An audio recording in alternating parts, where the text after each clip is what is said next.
kamu, sekitar tahun 90-an, masyarakat lebih banyak menderita penyakit menular. Namun sejak tahun 2010, penyakit tidak menular semakin banyak ditemui di masyarakat. Hal ini dapat disebabkan oleh berbagai faktor, mulai dari kurangnya aktivitas fisik, kurang konsumsi buah dan sayur, kebiasaan minum alkohol, kebiasaan merokok, BAB sembarangan, hingga akibat pencemaran lingkungan. Untuk itu, mengapa perlu Germas dan mengapa perlu dilakukan oleh setiap elemen bangsa?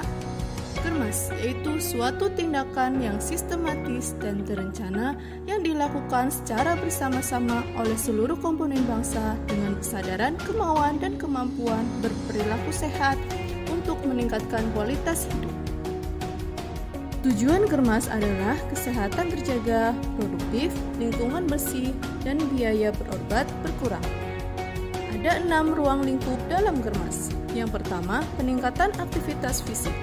Salah satu kegiatannya adalah melakukan aktivitas fisik secara rutin minimal 30 menit sehari. Kedua, peningkatan perilaku hidup sehat.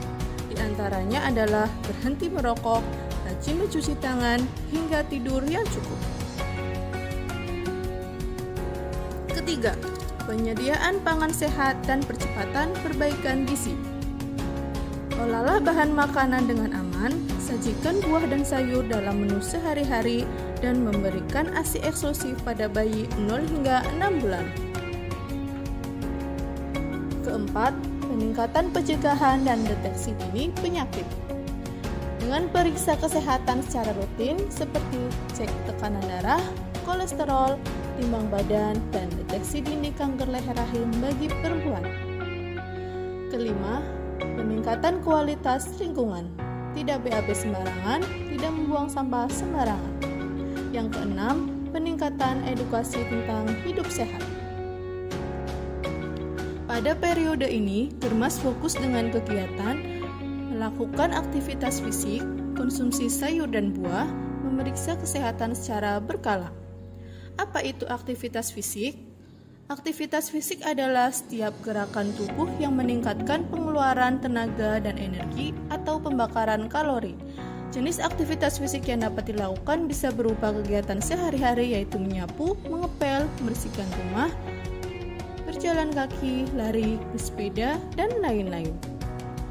Aktivitas fisik bisa dilakukan setiap hari di rumah, di sekolah, di tempat kerja, di tempat umum sesuai dengan kegiatan yang dilakukan. Aktivitas fisik dilakukan secara teratur minimal 30 menit sehari. Aktivitas fisik mempunyai manfaat diantaranya meningkatkan keseimbangan, mengendalikan stres, mengurangi risiko penyakit, dan lain-lain. Konsumsi buah dan sayur. Lebih dari 2,7 juta kematian karena penyakit kronis yang disebabkan oleh kurangnya gizi dari buah dan sayur. Kurangnya kesadaran masyarakat akan pentingnya mengkonsumsi buah dan sayur dapat mengakibatkan tubuh kekurangan vitamin, mineral, serat, dan ketidakseimbangan asam basa. Kurangnya konsumsi buah dan sayur dapat menyebabkan penyakit kanker prostat, kanker usus, jantung koroner, gagal ginjal, hipertensi, diabetes, dan obesitas.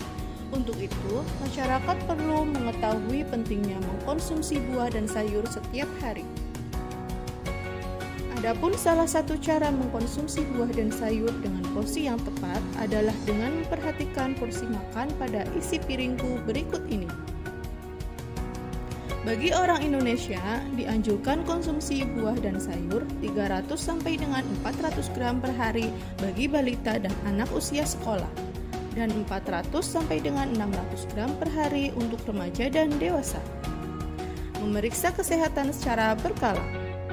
Jenis pemeriksaan kesehatan berkala antara lain: 1. Cek berat badan dan tinggi badan. Mengukur berat badan dan tinggi badan dilakukan untuk mendapatkan nilai indeks massa tubuh yang digunakan dalam menentukan apakah berat badan dan tinggi badan Anda sudah ideal atau berisiko terkena penyakit tidak menular. 2. Cek lingkar perut. Lemak perut jika berlebihan akan memicu masalah kesehatan yang serius seperti serangan jantung.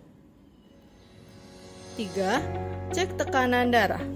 Mengukur tekanan darah merupakan salah satu cara deteksi dini risiko hipertensi, stroke, dan penyakit jantung. 4. Cek kadar gula darah. Cek kadar gula darah menunjukkan kadar glukosa dalam darah untuk mendeteksi masalah diabetes. 5. Cek ketajaman penglihatan dan pendengaran. Ketajaman penglihatan dapat dilakukan dengan metode hitung jari atau eye tumbling. Ketajaman pendengaran dapat dilakukan dengan tes suara jarak 6 meter.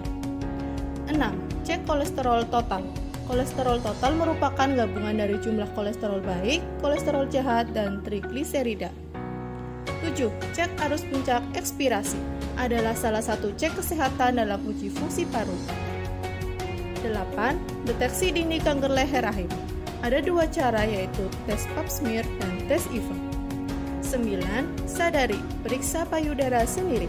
Pemeriksaan ini bisa dilakukan perempuan sejak berusia 20 tahun, dilakukan sehabis mandi. Dengan gerakan meraba atau memijat lembut lebih mudah karena masih ada sabun yang menempel di kulit. Gerakan masyarakat hidup sehat ini harus dilakukan oleh seluruh lapisan masyarakat. Ayo, hidup sehat diawali dari saya.